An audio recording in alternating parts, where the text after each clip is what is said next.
Cleopatra একজন মিশরীয় pharaoh. তিনি ছিলেন প্রাচীন মিশরের সর্বশেষ ফারাও। তার মৃত্যুর পর মিশর রোমান প্রদেশের আওতাধীন হয়। ক্লিওপেট্রা প্রাচীন মিশরীয় টলেমি বংশের সদস্য।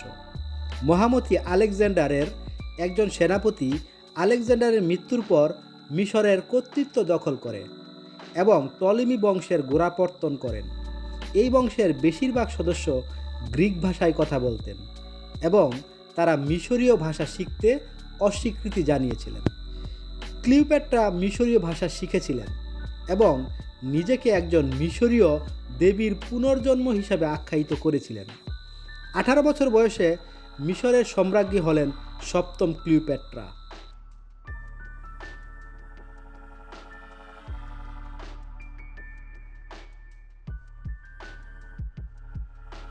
অসীম সুন্দরী ক্লিওপেট্রা ছিলেন বহুগুণে গুণান্বিত এক রমণী। তার অনেক গুণের মধ্যে ছিল প্রখর বুদ্ধিমত্তা আর মাতৃভূমির প্রতি অকৃত্রিম ভালোবাসা। আচার আচরণের দিক থেকে ক্লিওপেট্রা ছিলেন অনেক সহজ সরল প্রকৃতির। ক্লিওপেট্রা 9টি ভাষায় অনর্গল কথা বলতে পারতেন। ক্লিওপেট্রা বিয়ে করেন তার ওই ভাই টলেমিকে যখন তার বয়স 12 বছর। তখনকার মিশরীয় আইনে ক্লিওপেট্রার একজন আপন সঙ্গী থাকা বাধ্যতামূলক ছিল, যা কিনা স্বামী, ভাই বা পুত্র যে কেউ হলেই চলত। ইতিহাসে ক্লিওপেট্রার জীবনে বহু পুরুষের আগমন ঘটেছে, যেমন বীর জুলিয়াস সিজার, অ্যান্টনি, হারমাসিস উল্লেখযোগ্য। ক্লিওপেট্রা নিজের ক্ষমতা সুসংহত করার জন্য নিজের রূপকে কাজে লাগিয়েছেন বারংবার।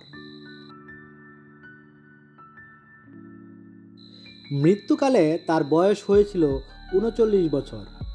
মিশরীয় ধর্মমতে সর্পদংশনে মৃত ব্যক্তিরা হবেন অমর, আর এভাবেই ক্লিওপেট্রা মৃত্যুকালীন ইচ্ছা পূরণ করলেন, যা কেউ কোনোদিন ভুলে যাবে না। আবার আরেকটি মতানুসারে পরাজয়, প্রেমিক এবং রাজ্য হারানোর শোকে ক্লিওপেট্রা তার ব্যক্তিগত কক্ষে একটি সাপ এনে আত্মহত্যা করেন।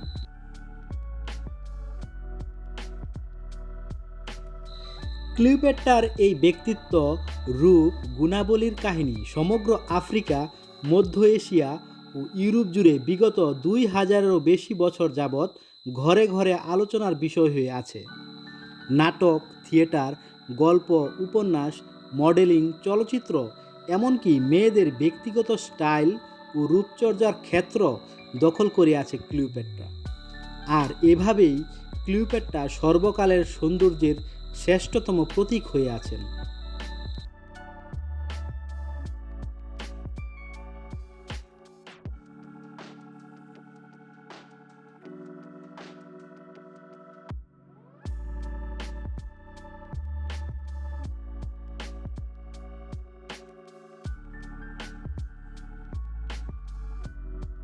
ভিডিওটি ভালো লাগলে অবশ্যই চ্যানেলটি সাবস্ক্রাইব করবেন এবং লাইক, কমেন্টস করে আপনার মতামত জানাবেন।